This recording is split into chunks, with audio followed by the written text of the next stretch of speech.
श्री सद्गुरु महाराज की जय।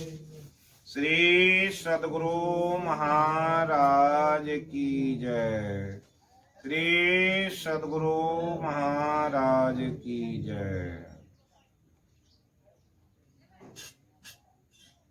राम नाम की लूट है, लूट सके सो लूट, अंत समय पछताएगा जब जीवन जाएगा छूट। राम नाम कली काम तरु,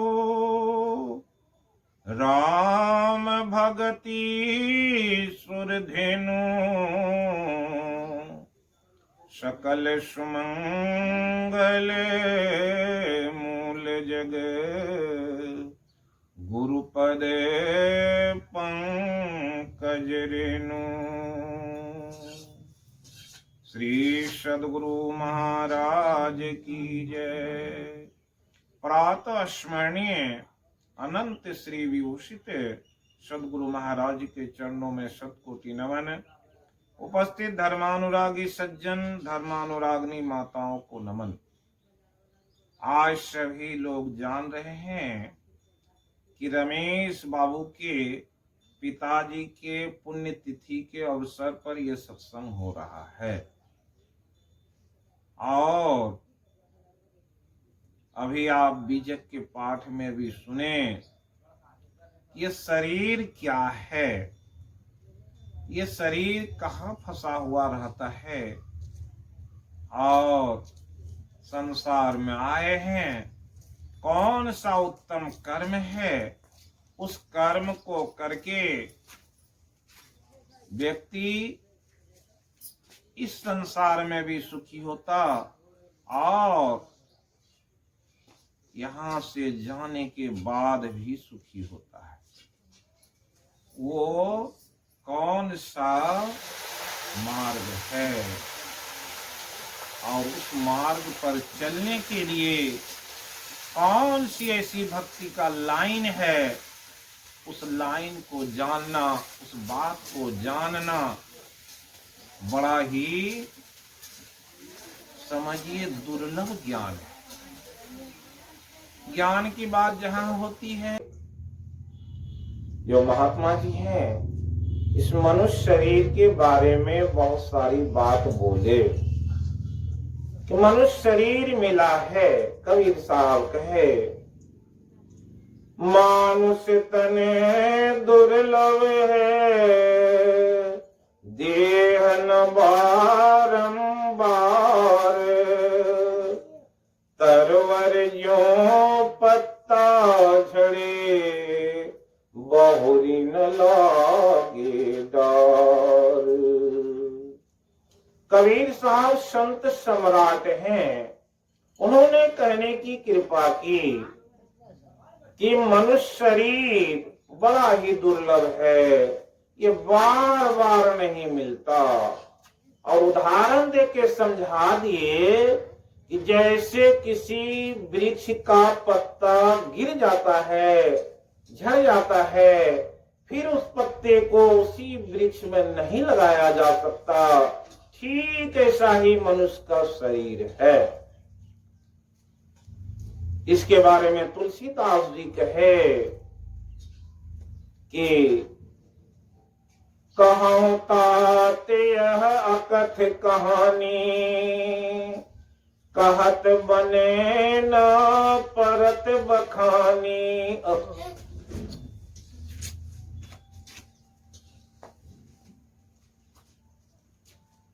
कहूं तात यह अकथ कहानी, कहत बने न परत बखानी। तुलसीदास जी रामायण में कहे, हे ताते, ये ऐसी कहानी है जो कहने से भी नहीं बनता है। क्या कहानी है?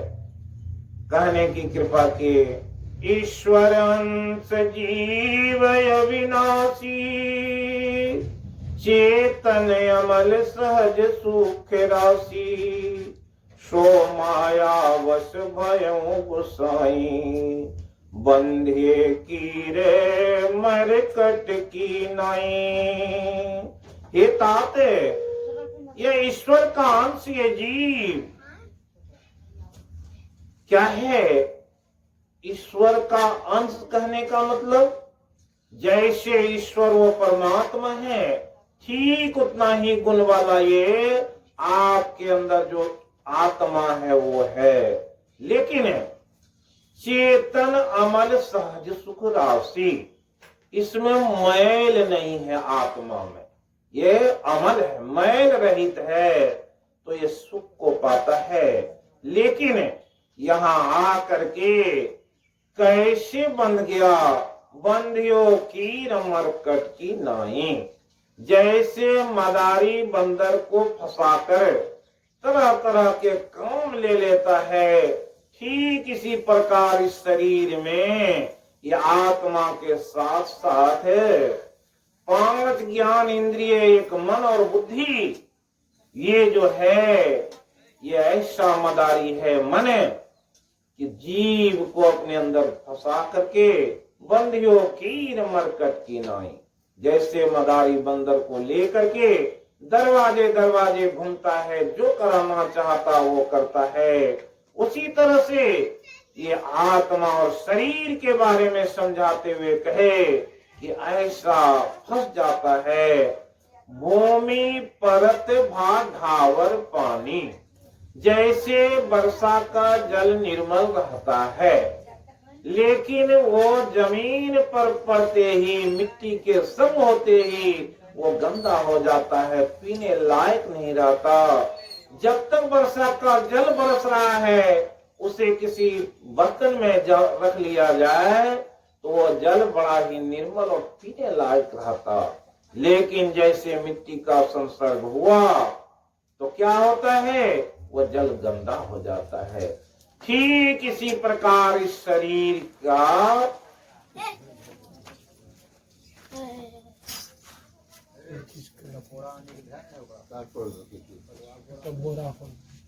ऐसा ही ये शरीर के बारे में कहा। गीता में भगवान कहने की कृपा किए कि आश्चर्यवत पश्यति कश्चिदेनम् आश्चर्यवत वदति तथैव चान्यः आश्चर्यवतेनम् अन्यः शृणोति श्रुत्वापि चैनम् वेद न चैव कश्चित्। जब किसी व्यक्ति को शरीर, आत्मा, मन, बुद्धि और इसमें पांच ज्ञान इंद्रियों के बारे में समझाया जाता है और फिर बताया जाता है कि इस मनुष्य शरीर में आए हो, अगर भक्ति नहीं किया तो फिर ये शरीर नहीं मिलेगा और 84 लाख योनियों में भटकना पड़ेगा। इस बात को लोग बड़ा आश्चर्य के साथ सुनते हैं और मानने को भी तैयार नहीं होते। अगर कोई संत महात्माओं से समझाते भी हैं तो आश्चर्य के साथ सुनता है।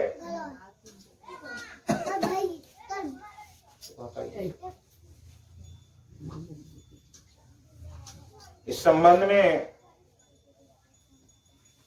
जो है बहुत सारे जो संत हैं वो कह के सुना दिए कि क्या कहते हैं। एक व्यक्ति इस संबंध में कहा किस तरह से जीव की अधोगति होती है। धर्मस्वरूप साहब एक बार इस कथा को कह रहे थे। कहे एक संत आए हुए थे, उसी घर के सामने दूसरे व्यक्ति का घर था। संत टहल रहे थे और मुस्कुरा रहे थे। तो इस बात को देख करके सामने वाले घर वाले बोले कि सर महात्मा जी, आप हमको देख करके मुस्कुराए, इसका क्या कारण है? तो महात्मा जी बोले, कुछ बात से मुस्कुराए, उस बात को तुम लेकर के क्या करोगे? अगर कह देंगे तो तकलीफ होगा, नहीं कहेंगे तो तकलीफ होगा।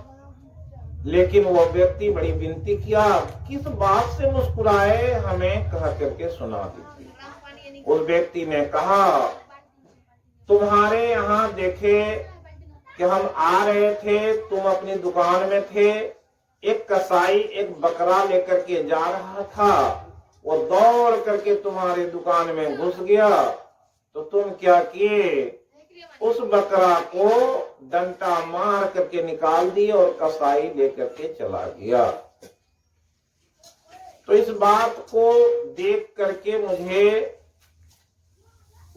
क्या हुआ, बड़ा आश्चर्य हुआ कि अगर ज्ञान होता तो क्या होता, तो उस बकरे को नहीं ले जाने देते। वो बकरा क्या है, बगल के गांव में जन्म लिया, और जब उसे लेकर के जा रहा था तो पूर्व जन्म का स्मरण हुआ और देखा कि इसी दुकान में हम बैठा करते थे, यही हमारा लड़का है, यही हमारे दुकान में काम करने वाले सारे नौकर चाकर हैं। और उस कारण से उसको हुआ कि अगर भाग करके हम इसके पास में जाएंगे तो बचा लेगा, लेकिन क्या हुआ, तुमने डंडा मार करके भगा दिया, इसका कारण क्या है?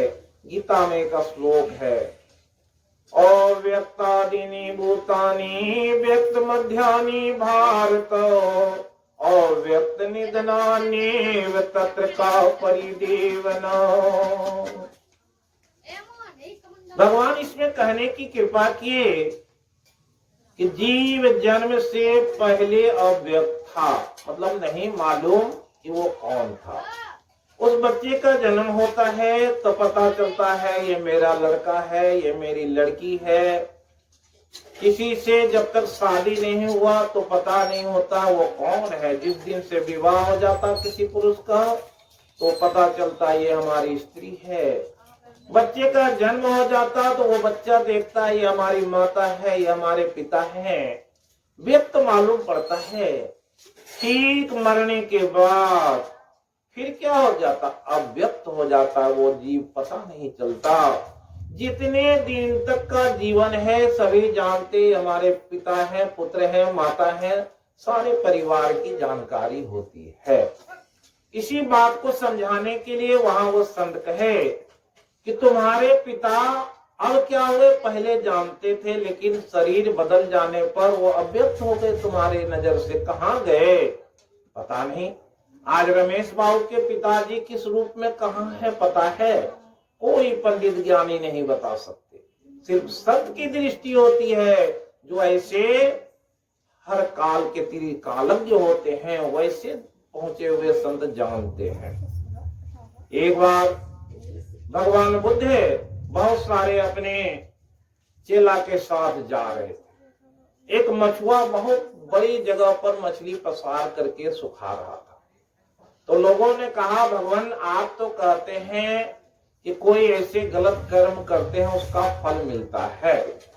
ये मछुआ करोड़ों की संख्या में जो मछली है उसे इस पृथ्वी पर सुखा रहा है, इसका क्या मिलेगा? एक दो मछली खाता है तो कहते हैं उस योनि में जन्म लेना पड़ेगा, लेकिन इतने मछली को सुखा रहा है, इसको क्या मिलेगा?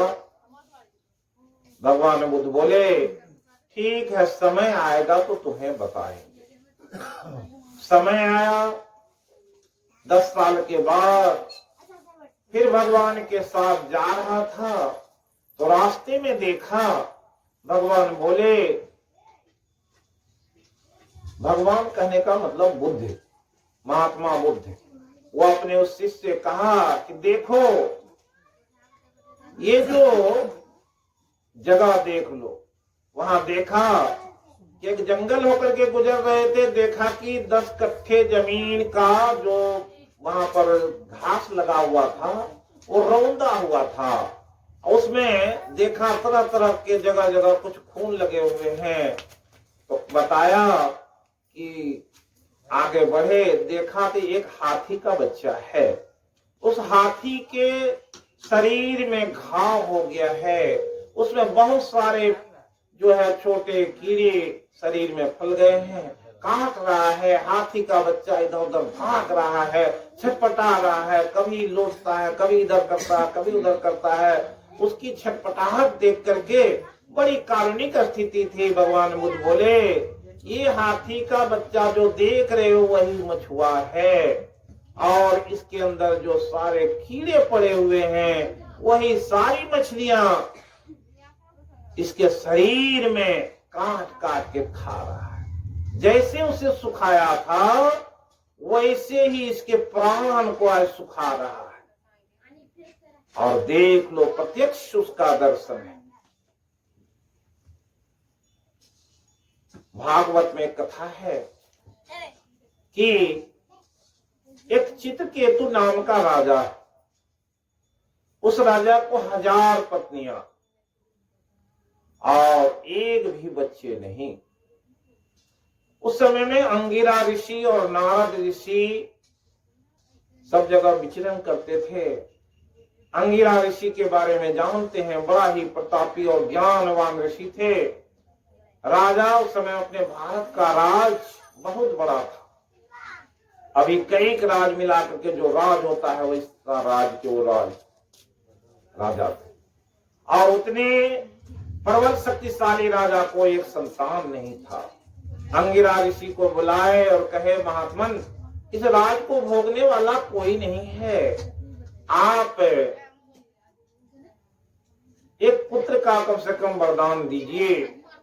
अंगिरा ऋषि बताए कि राजन, आपके भाग में एक भी संतान नहीं है, इसलिए आप भक्ति कीजिए, पुत्र की आशा छोड़ दीजिए, अपना जो कल्याण कीजिए। लेकिन वह राजा हट किया। अंगिरा ऋषि एक फल दिए, बोले किसी रानी को आप खिला दीजिए, उसे एक पुत्र होगा। वो दे दिए, एक रानी खाई, उसे एक पुत्र का जन्म हुआ। सारे लोग खुशी, बड़ा आनंद मचा रहे थे। कुछ दिन के बाद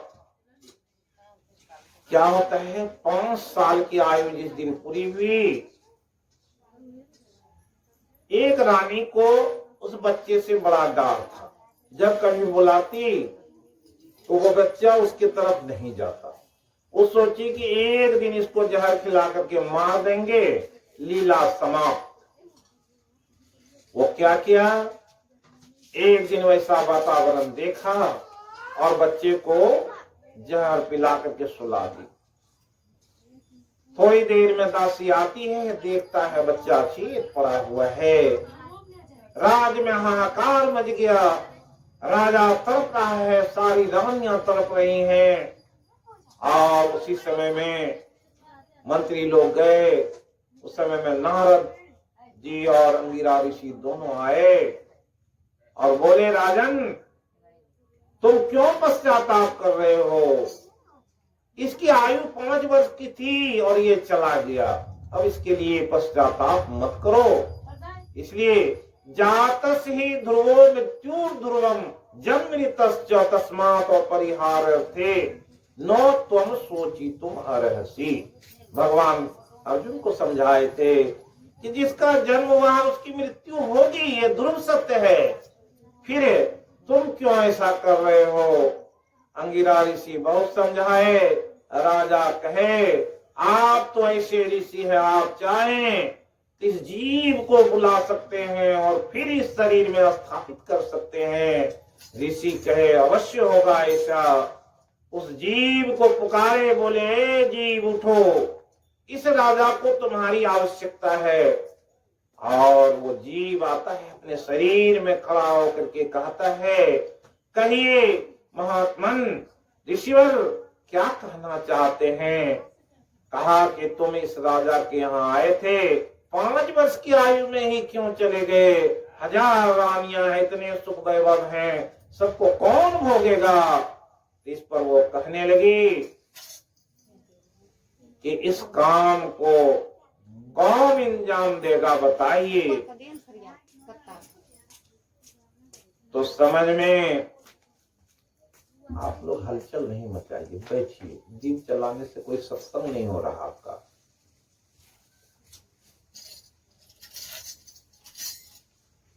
जैसे ही वो बच्चा अपने स्वरूप में आया और आकर के खड़ा हुआ तो क्या कहता है कि महात्मन, मैं 5 वर्ष के लिए आया था। क्यों आया था?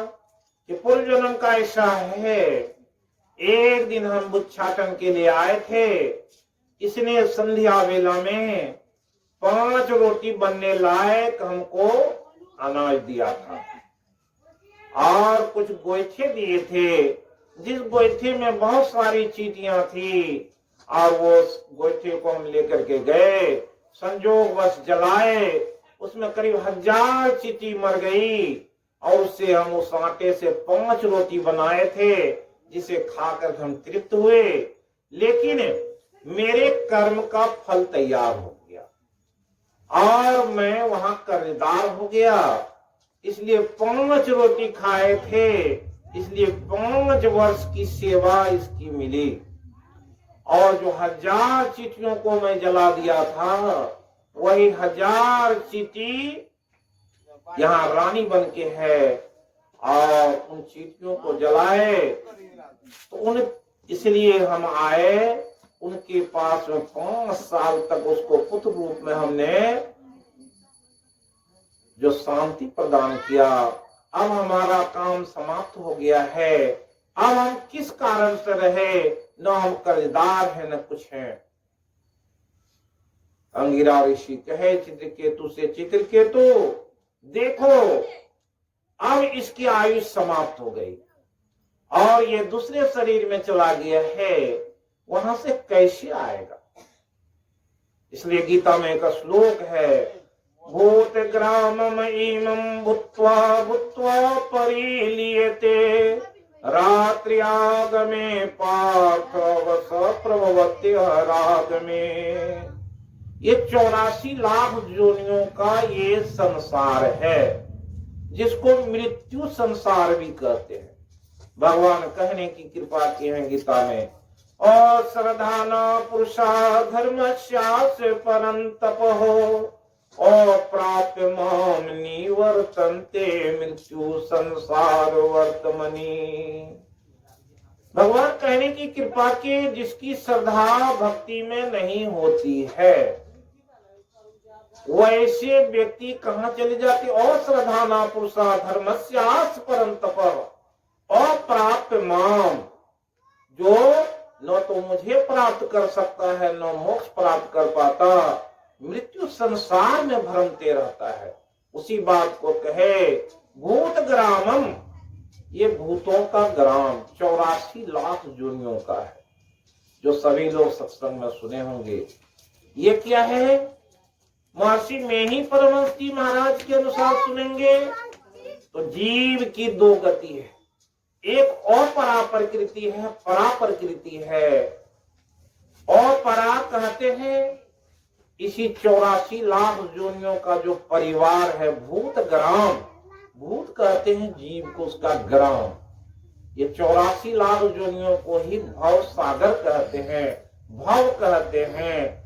और इसकी स्थिति क्या है? ये अपरा प्रकृति है, जिसे अश्रद्धा प्रकृति कहते हैं। इस प्रकृति का क्या है? कहे कि इस प्रकृति में क्या है? मिट्टी, जल, अग्नि, वायु और आकाश, ये 5 प्रकृति से आपका शरीर का निर्माण हुआ। इसमें रहता है मन, बुद्धि और अहंकार। भूमि, आपो, अनलो, वायु, खंग, मनोबुद्धि रेव च, इसको अष्टधा प्रकृति कहा। यह अष्टधा प्रकृति में किस तरह का है कि मिट्टी अन्न से आपके शरीर में होता है, जल है, इसमें जल पीते हैं तो जल बढ़ता है, हवा श्वास से लेते हैं तो आपके अंदर जो हवा है उसकी बढ़ोतरी होती है। अग्नि कहाँ से आता? जो अन्न खाते हैं वो जब पचता है उससे अग्नि उत्पन्न होता है, जो आपके शरीर में गर्मी देता है। आकाश सब शरीर में है, ये 5 तत्व का शरीर है, जिसको अष्टावक्र जी कहे, न त्वं पृथ्वी न जलम न अग्निर्वायु तुयो न भवाने एसाम साक्षिणमात्मानं चित्रूपम विद्धि विमुक्ते। ये 5 तत्व का शरीर के अंदर मन और बुद्धि है और इसके अंदर आत्मा है। वो आत्मा क्या है? निर्लेप है। वो लेप उसमें कहाँ लग जाता? जब ये 5 ज्ञान इंद्रिय जो है, ये 5 को ज्ञान है, उस ज्ञान के चक्कर में लिपट जाता। जो अभी यहाँ पर सुनाए, वो कहा जी कि हम तो इस प्रकृति में हैं, लेकिन इस प्रकृति में अभी दूसरे शरीर में चले गए, दूसरा का पुत्र बन गए हैं। अब इनका पुत्र कैसे बने? इसलिए लौट करके नहीं आ सकते। और फिर उस राजा को कहा कि आप बताइए, अंगिरा ऋषि के माध्यम से कहा कि इससे पूछिए, ये कितने बार मेरा पुत्र बना है, मैं इसका पिता बना, कितने बार मैं इसके लिए पछताया, लेकिन आज एक बार 5 साल के लिए मैं आया तो ये व्यथित है। आप सभी जानते हैं, अभिमन्यु 16 साल की आयु में महाभारत युद्ध में मारा गया। भगवान कृष्ण अर्जुन के सारथी हैं। जब अर्जुन लौट के आते हैं, भगवान सबके विलाप को देखते हुए अर्जुन कहा, हे भगवान, आप तो जब गुरुकुल में थे अपने गुरु के पुत्र को वापस ला दिए थे मृत्यु यमराज के यहाँ से, अपने 6 भाई को लौटा करके ला दिए अपने माता पिता को, मेरा एक पुत्र लौटा के नहीं ला सकते? भगवान बोले कि सही, ये बात तो बहुत उचित कहा है, चलो चलो तुम्हारे पुत्र को भी लौटा के लाते हैं। और गया, जब जाते हैं स्वर्ग में देखता है अभिमन्यु खेल रहा है। भगवान कहे, यही तो तुम्हारा बेटा है, ले चलो, पकड़ो, ले चलो। जब अभिमन्यु को पकड़ने गया, अभिमन्यु कहे कि मैं तो मात्र 16 साल के लिए आपका पुत्र बना था, मेरी आयु समाप्त हो गई और संसार का जो चक्र है वो चला, मैं पुनः अपने जगह पर आ गया। लेकिन आप कितने बार हमारे पुत्र बने हैं, मैं एक बार भी आपको खोजने नहीं गया। भगवान कहे, अब बताओ अर्जुन, एक बार पुत्र बना तो तुम इसमें आ सकते हो, ये हजारों बार कह रहा है कि आप इसके पुत्र बने, कितने बार खोजा? अर्जुन शांत हो गए। इसलिए बहुत बात की जानकारी से लोगों को ज्ञान मिलता है। हम कौन हैं? मनुष्य शरीर में आए हैं, ये जितने हैं, इसको शास्त्रों में कहा, जिस तरह से हवा का झोंका लगने से कुछ बालू के कण एक जगह जमा हो जाते, फिर हवा का झोंका लगता, वो बालू इधर उधर बिखर जाता है।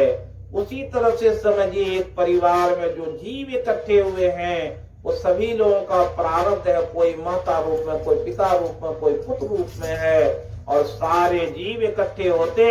हवा का क्या झोंका है? ये मृत्यु समय पर हाथी और सबको अलग अलग बिखरा देता। कौन किसका पुत्र, कौन किसका पिता, ये कोई नहीं जान पाता। इसके लिए भगवान गीता में एक श्लोक कहे, न तुए वाहम जातु न सम न त्वम नेमे जनाधिपा न चैव भविष्याम सर्वे वै मतः परम।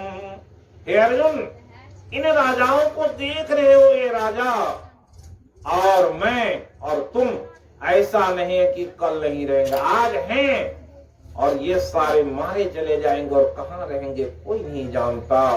इसलिए ये क्षण भर का संग है, और ये संग कब बिखर जाता है इसको कोई नहीं जानता। एक प्रसंग के क्रम में जब धृतराष्ट्र भगवान को तो पहले समझ नहीं रहे थे यही कृष्ण भगवान है, और जब देखे महाभारत युद्ध समाप्त हो गया, धृतराष्ट्र बड़ी व्यथा में थे और पूछे, हे भगवान, आप कहते हैं भगवान है तो बताइए, कि मैं 100 पुत्रों का पिता था, क्या मेरे एक भी पुत्र नहीं बचते? आप 100 के 100 पुत्र मारे गए हमारे लड़ाई में, और मैं व्यथित होकर के पड़ा हुआ हूं। कौन सा अपराध मैंने किया? हमें 100 जन्मों की बात याद है, कोई ऐसा अपराध नहीं किया है जिसका हम पर कोई असर पड़ता। भगवान कहे, धृतराष्ट्र आप जानते हैं 100 जन्मों की बात। आप 105वें जन्म में राजा थे। एक ऋषि को तीर्थाटन के लिए जाना था, उसके पास 100 हंस थे। उस 100 हंस को ला करके वो आपसे प्रार्थना किया कि राजन, मैं तीर्थाटन में जाना चाहता हूं, अगर ये 100 हंस को आपके तालाब में छोड़ दें तो सुरक्षित रहेगा। आपने उसे आश्वासन दिया कि आप जाइए, सारे हंस सुरक्षित रहेंगे। 1 साल के बाद तीर्थाटन करके लौटा तो आपके जो राष्ट्रीय तालाब में एक भी हंस नहीं थे। कारण ये था कि एक दिन रसोईया एक हंस का मांस बनाया और आपको खिलाया, खाने में अच्छा लगा, आपने उसे इनाम दिया। वो रसोईया बारंबार बनाता था, समय समय पर आपको खिलाते गया, सारे हंस के मांस को खाए। और वो ऋषि जब देखा कि एक भी हंस नहीं, आपसे पूछा तो आप कहे उसी तालाब में होगा, हम हंस को क्या किए? निरुत्तर होकर उसने साफ दिया है, राजन, वो जो 100 हंस थे वो हमारे पुत्र के जैसे थे, और आज हमें जो पूजा हो रही है 100 पुत्रों के मरने की, वो पीड़ा एक दिन तुम्हें भी होगा। और उसके साफ से स्थापित होकर के ही आपको 100 पुत्र हुए, और 100 पुत्र के मरने का जो दुख है वो आप उसी ऋषि के अनुसार सहे। और ऋषि का वाक्य था, इसलिए वो कट नहीं सकता था। इसलिए भगवान ये बात समझा करके उसे समझाने की कृपा की। आप सभी कृष्ण लीला में देखे, तरह तरह के जीव को देखे। वृक्ष में अमलार्जुन का वृक्ष भगवान कृष्ण के दरवाजे पर था, उखल से उसका उद्धार कर दिया, उसमें भी जीव था, अजगर में भी जीव था, सभी में कुछ न कुछ थे। ठीक संसार की बनावट ऐसी है, 84 लाख योनियों की। ये 84 लाख योनियों का वर्णन संतों ने किया कि 20 लाख स्थावर जानो, 9 लाख सब जलचर मानो, 11 लाख कृमि कवि गाए, 10 लाख पक्षी गण बतलाए, 20 लाख पशु जानो भाई, 4 लाख बानर समुदायी, जब ये 84 कट जावे, तब मनुष्य का शरीर कोई पावे। ये 84 लाख जोनी इस तरह से है। आप जो ये वृक्ष देख रहे हैं, 20 लाख स्थावर, एक जगह स्थिर रहने वाले वृक्ष पौधे जो जहां देख रहे हैं, 20 लाख प्रजातियों में ये है, इनकी योनि है।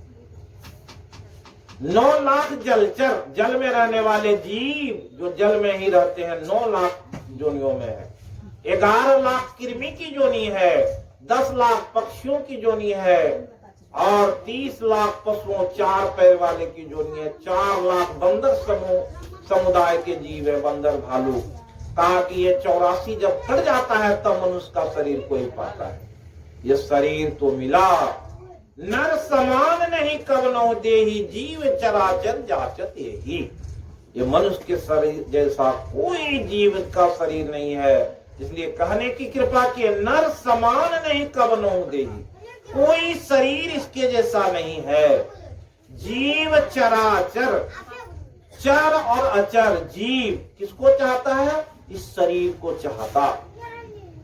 ये शरीर जिस शरीर को चाहता है वो शरीर आपको मिला है। साईं स्वामी जी एक भजन में कहे, सोच रे मन यह तन तुझे कैसा मिला, इसे पा तूने भला क्या किया। सोच रे मन यह तन तुझे कैसा मिला, इसे पा तू भला क्या किया। इसे पा करके क्या किए, तो उसके बारे में संत लोग कहते हैं, एक काम होता है स्वार्थ के लिए, एक परमार्थ के लिए, और एक पुरुषार्थ के लिए। संसार में स्वार्थ, परमार्थ और पुरुषार्थ 3 प्रकार के कर्म हैं। स्वार्थ का क्या काम है कि आपके 5 ज्ञान इंद्रिय हैं, आंख, कान, नाक, जिह्वा और ये त्वचा, ये 5 शरीर के लिए काम करता है। और एक है आत्मा जो आपके अंदर है, जो परमात्मा का अंश है, जो आप यही आत्मा परमात्मा से मिलाता है। ये 5 ज्ञान इंद्रिय किधर ले जाता? संसार की ओर। इसके लिए गीता में आया, ध्यायते विषयान पुंसः संगते सुपजायते संगात संजायते कामः कामात् क्रोधो भी जायते क्रोधात् भवति सम्मोह सम्मोहात् स्मृति विभ्रमः स्मृति मनसात् बुद्धिनाशो बुद्धिनाशात् प्रणश्यति। कि किसी भी वस्तु का जब ध्येय हो जाता, आपके मन में बात आ जाती कि अमुक ये भैंस हमें खरीदना है, अमुक जमीन हमें खरीदना है, या कुछ प्राप्त करने ऐसा मकान बनाना है, ये जैसे मन में बात आती है आप क्या करते? उसके लिए प्रयत्न शुरू कर देते हैं। और प्रयत्न क्यों करते? ये 5 जो आपके ज्ञान इंद्रिय है, इसके लिए आंख, ये संसार में किस तरह से भरमा के रखा, पहले दास जी बोल रहे थे। आंख से क्या इसका विषय है? देखना। हर चीज अच्छा चाहिए, हर चीज नया चाहिए, कपड़े जो है वो बढ़िया चाहिए, मकान बढ़िया चाहिए, दुकान बढ़िया चाहिए, बाल बच्चा खूबसूरत चाहिए। आज के दिन में हर आदमी अपने बेटा के शादी सुंदर बहू लाने के लिए करते हैं। और सुंदर क्या चाहिए? पैसा भी चाहिए। और सुंदर पैसा, सुंदर बहू को खोजने के लिए 50 घर को तलाश लेते हैं। तब वो जो मिलती है तो आते हैं उससे पैसे लिए, और मेरा घर विवाह भवन के सामने में लोगों लाखों के पटाखे फैला देते, और अच्छी अच्छी गाड़ी, बारात में जाने के लिए एक रंग की गाड़ी होनी चाहिए। किसके पैसे से? दूसरे के पैसे से। हमारा भी नाम हो जाए, अमुक बाबू अपने यहाँ स्कॉर्पियो लेके दे, कितना? 10, चलो हम ले जाएंगे 15। ये रहता है। उनकी पतो ऐसी है तो उससे भी अच्छी चाहिए, लेकिन पैसा भी चाहिए। तो ये क्या है? आंख का विषय है। मकान, दुकान, जो घर, खेत खलियान, सब चीज अच्छा चाहिए। इस विषय में फंस के क्या करते हैं? इसलिए कहा, आशा पाशतैर्बद्धा काम क्रोध परायणा यन्ते काम भोगार्थम अन्यायनाथ संचयान। आशा के पास से मतलब आशा जो है उसका कैसा पास कहते हैं तो जो फंसाने वाला जाल। उस जाल कैसा जाल? आशा पास सते, सैकड़ों प्रकार की आशाओं से बंधे हुए हैं। जमीन भी खरीद लेते, बढ़िया मकान भी हो जाता, बढ़िया चीज हो जाता। कितने प्रकार के मन में आशा है। उस सारे आशाओं की पूर्ति के लिए क्या करते? आप लोग क्या करते या संसार के लोग क्या करते हैं? देख लीजिए, आज कोई व्यक्ति को एक सर्विस मिल जाता, अपने जो पैसा मिलता उसको बचा के रखना चाहते, और अगल बगल से पैसा जोड़ना चाहते हैं। पैसा आ जाए तो हमको 1 लाख अगर महीना मिलता है, 2 लाख बैली कमाई हो जाए तो 3 लाख हो जाएगा, 12 या 36 लाख हो जाएंगे तो आलीशान बिल्डिंग बन जाएगा। इसके लिए अन्याय पूर्वक धन जमा करते। कान से सुनने का विषय है, क्या करते? अच्छी अच्छी बात सुनने में आवे। अभी आप देखें, कान के विषय के लिए स्पीकर की तलाश 2 बजे से है। क्यों? अपने नहीं सुनना चाहता। अभी भी घर वाले को अपने सुनने की कोई इच्छा नहीं है, दूसरों को सुनाना चाहता। कबीर साहब कहे कि जब एक उंगली दूसरे की तरफ किया जाता तो 4 उंगली आपके तरफ होती है। इसलिए कबीर साहब कहे, बुरा जो देखन में चला मुझसे बुरा न कोई। कि जब हर व्यक्ति चाहता है, ये क्या चाह रहे थे कि सत्संग होगा मेरे यहाँ, ये समाज के लोग जाने कि रमेश बाबू भी अपने पिता के पुण्यतिथि पर सत्संग करवाए। इस बात के लिए छटपटाहट इतनी थी, पूरा परिवार स्पीकर के फेरे में लगा। हम लोग बोलना चाहते थे कि भाई सुनो सत्संग, लेकिन कोई नहीं सुना। क्यों? ये मन की चंचलता है, कान का विषय है कि लोग हमको अच्छा कहे, लोग हमको प्रतिष्ठित व्यक्ति कहे, लोग हमको धार्मिक कहे। इस आशा में जो बंधा हुआ रहता है, ये कान का विषय है। हर आदमी सुनना चाहता है कि हम मुखिया बन जाएं, हम सरपंच बन जाएं। जब बन जाता है तो क्या करता? अन्याय पूर्वक कमा करके वो बिल्डिंग खड़ा करना चाहता है, गाड़ी खरीदना चाहता है। किसी की पहरेदारी या किसी का भाव क्या है? स्वार्थ। परमार्थ का किसी का भाव नहीं होता। ये स्वार्थ और परमार्थ के लिए हम बता रहे हैं। जीवा का स्वार्थ क्या है? जीवा, इसका विषय है रसा स्वादन। अच्छा चीज खाने में अच्छा लगे तो इस रसा स्वादन के लिए क्या नहीं करते। महर्षि संसेवी जी महाराज कहने की कृपा की कि अगर लोगों से बचा हुआ है तो ऊपर जहाज बचा हुआ है आकाश में, अगर जल में बचा हुआ है तो सिर्फ नाव और जहाज बचा हुआ है। और इस तरह से समझा करके कहे कि संसार में जिह्वा के रसास्वादन के लिए व्यक्ति कौन सी ऐसी चीज है जिसको नहीं खाया। उन्होंने किताब लिख करके लोगों को समझा दिए, जग में ऐसे रहना रे। कैसे? उसमें नाव का एक पिक्चर दिए हैं, एक कमल के फूल का और मधुमक्खी का। ये तीन के माध्यम से दिखाए कि लोगों को नाव के जैसा होना चाहिए। सबसे हिलमिल रहिए, नदी नाव संयोग।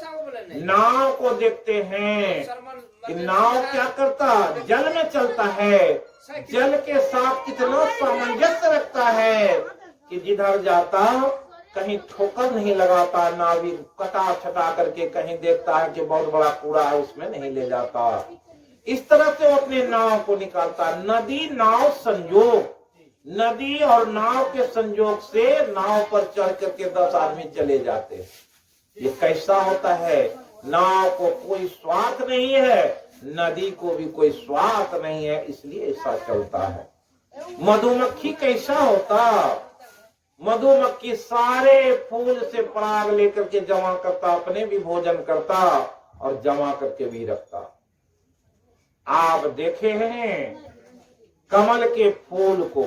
इसके बारे में, कमल कहाँ होता? कीचड़ में रहता, कहाँ? पानी में। लेकिन पानी का कोई असर नहीं होता। ठीक जब व्यक्ति भी वैसा ही रहता। कैसा? कमल के जैसा। गीता में एक श्लोक है, ब्रह्मणि आधाय कर्माणि संगम त्यक्त्वा करोति यः लिप्यतेन सो पापेन पद्म पत्रम इवांसा। जैसे कमल पानी में रहता है लेकिन उसके पत्ते पर पानी नहीं ठहरता, उसके डंठल में पानी का कोई असर नहीं होता। और उसी तरह से अगर व्यक्ति उस परमात्मा के, उस गुरु के सानिध्य में रहे तो कैसा होगा कि व्यक्ति ब्रह्मणी आधार, ब्रह्म को आधार बना करके, शास्त्रों को आधार बना करके अगर व्यक्ति चले तो कैसा रहेगा। वैसी स्थिति में जो उससे पाप कर्म नहीं होंगे, वो समझेगा परमात्मा देख रहे हैं। एको दृष्टासी मुक्तिवासी सर्वदा, एक दृष्टा है, सबको मुक्त करने के लिए तैयार है। लेकिन आपकी वृत्ति कैसी है ये जानिए। जीवा कहाँ लेकर के चला जाता।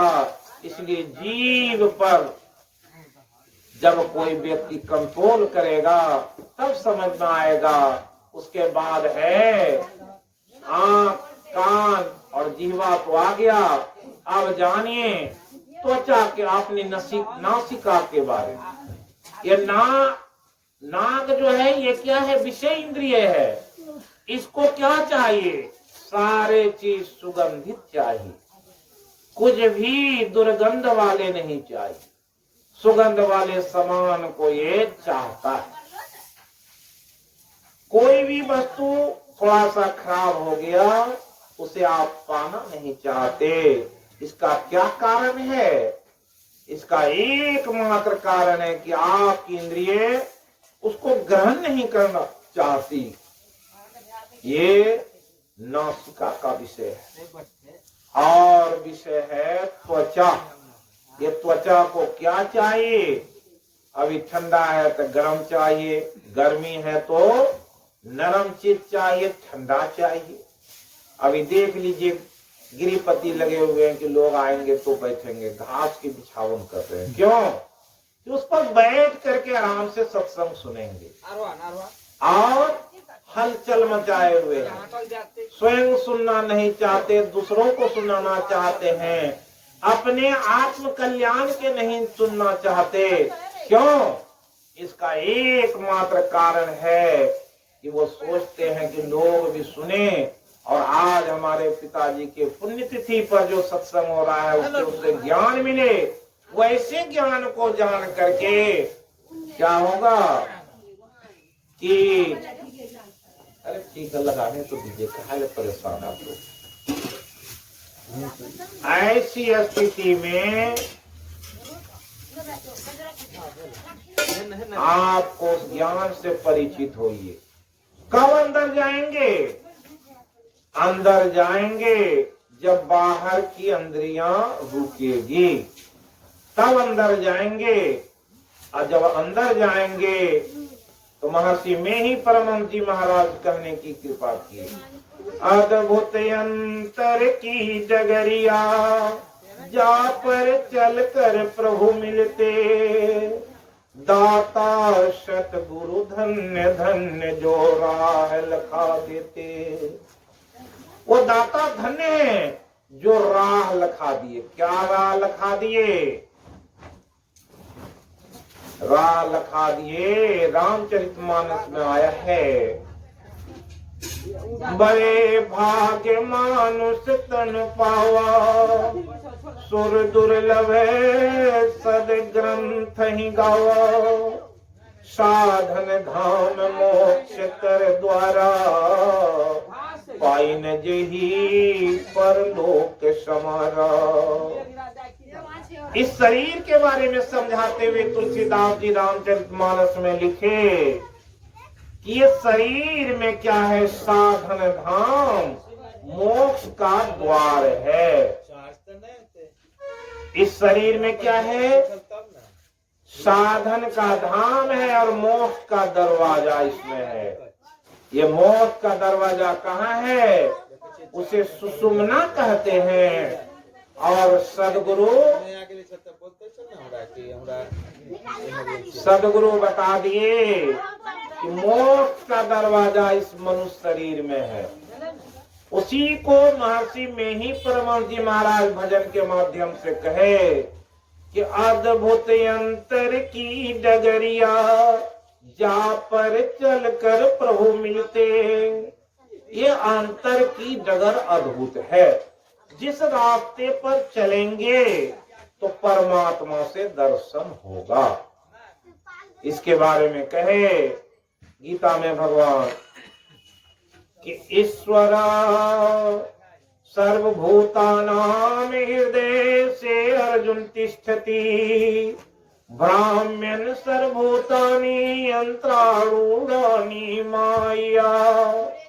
ईश्वर सबके अंदर है, लेकिन संसार के जो जीव हैं और उसमें खास करके मनुष्य, ये उसे बाहर खोजता है। मशीन की भांति बन गया है, मशीन के जैसे काम में लगा हुआ है, कभी पता नहीं चलता। जिस ईश्वर को खोजते हैं वो कहाँ है?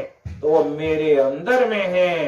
इसलिए गुरु महाराज कहने की कृपा किए, निज तन में खोज सज्जन बाहर न खोजना, अपने ही घट में हरि है अपने में खोजना। ये कब मिलेंगे? अपने घट में वो परमात्मा कब मिलेंगे? इसके बारे में जब जानेंगे, ज्ञान होगा। ये ज्ञान कहाँ मिलता? ये ज्ञान किसी पुस्तकों में नहीं लिखी है। ये लिखा है कहाँ है? जब भी मिलेगा किसी संत से, नहीं मिलेगा किसी ग्रंथ से। कितना भी किसी ग्रंथ को पढ़ लें, नहीं मिलेगा। जो गए हैं, जो पहुंचे सो कही गए, सबकी एक ही बात।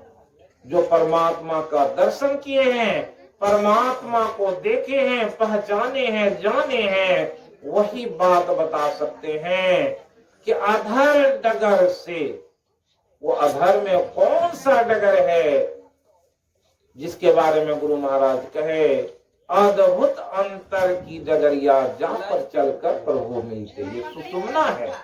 ये सुषुम्ना कब खुलता, कब उसमें पैठ करके आप देख सकते हैं? जब आपकी इंद्रियां स्थिर हो जाए। इसके बारे में गीता में दिया, इंद्रियार्थेषु वैराग्यम अनहंकारेव च, जन्म मृत्यु जरा व्याधि दुख दोषानुदर्शनम। आपके पांचों इंद्रियों में जब ये भाव जग जाए और ऐसे जिज्ञासु बन जाए कि हमें भी उस परमात्मा के तरफ चलना है, तो क्या करेंगे? अपने आंख को बंद करेंगे, अपने कान को बंद करेंगे, अपने मुंह को बंद करेंगे, अपने हाथ को बंद करेंगे। सारे जब बाहरी आवरण को बंद करेंगे, तब कहाँ जाइएगा? तब जो युक्ति बताते हैं संत, उससे अंदर में जाया जाता। किसी का बच्चा, संत लोग इसका उदाहरण दिए, एक बच्चा बहुत बदमाश है, बाहर भाग जाता। उसे भाग करके अगर आप अपने अंदर में रूम में कर दिए, तब वो बच्चा क्या करता है? अंदर में जो सामान रहता उसे भी निकाल करके फेंक देता है। तब क्या होता? वो घर खाली हो जाता है। ठीक ऐसा ही युक्ति है अपने शरीर में। कोई अगर मोक्ष पाना चाहता है, बाहर के पट बंद कर अंतर पट खोलू भाई। महर्षि में ही के वचन है कि बाहर का पट, ये बाहर कैसे देखते हैं? आंख से, कान से सुनते हैं, जीवा से बाहर का रसा स्वादन करते हैं, और ऐसा जो करते हैं बाहर में ही भटकते रहते हैं। उसकी क्या गति होती? उसी की अधोगति होती है। 84 लाख जोनियों में भटकते हैं। अंदर में जाने के लिए क्या है? जब इस सब को बंद करेंगे तो अंदर का रास्ता खुलेगा। वो रास्ता सदगुरु बताते हैं कि रास्ता जो अंदर है, शहरग में है, उस रास्ते पर चलने की युक्ति बता देते हैं। उस रास्ते पर चलेंगे तो पाएंगे। जिसको भजन के माध्यम से अभी एक कहे थे, प्रभु तो ही कैसे देखन पाऊं, तन माया संग इंद्रिन देखूं। प्रभु तो ही कैसे देखन पाऊं। हे परमात्मा, आपको कैसे हम देख सकेंगे? तन इंद्रिन सन माया देखूं, मायातीत धरो तुम नाऊं। हे परमात्मा, आप तो क्या हैं?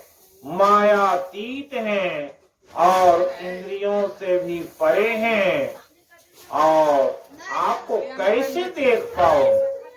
मेधा मन इंद्रिन गहे माया, इनमें रही माया लिपटाऊं। ये जो मन इंद्रिय आपके हैं बड़ा ही तेज है, इसकी चेतना बड़ी ही तीव्र है, लेकिन क्या है, उसे आप ऐसे जंजाल में फंसा दिए, ये पांचों ज्ञान इंद्रियों के विषय में फंसा करके संसार में भटका दिए हैं। इसको रोकने की क्या तरकीब है? संत लोग बताए, इस सारे इंद्रियों को अगर रोक करके अंदर कोई जाता है तो जब घर के अंदर जाएंगे तो घर की वस्तु पाएंगे, बाहर में नहीं मिलेगा। इसलिए बाहर खोजने में लगे हुए हैं। बाहर खोजना बंद करे तो अंदर का पट खुलेगा। इसलिए कहे अद्भुत अंतर की डगरिया जा पर चलकर प्रभु मिलते। इस मिलने में संत लोग कहते हैं कि पहले जाप करो। जप करने से क्या होता है, आपके बहुत सारे पाप नष्ट हो जाते। सदगुरु नित्य ही पुकारत, खीजत पाप समूह रहे। जो रोज मंत्र को जपेंगे तो आपका संसार से सिमटाव होगा और वो सारे पाप कटेंगे। अब तब क्या होता है, इसको रामचरितमानस में लिखा गया है, साधक नाम जपई लो लाए, होई सीधी अनिमादिक पाए।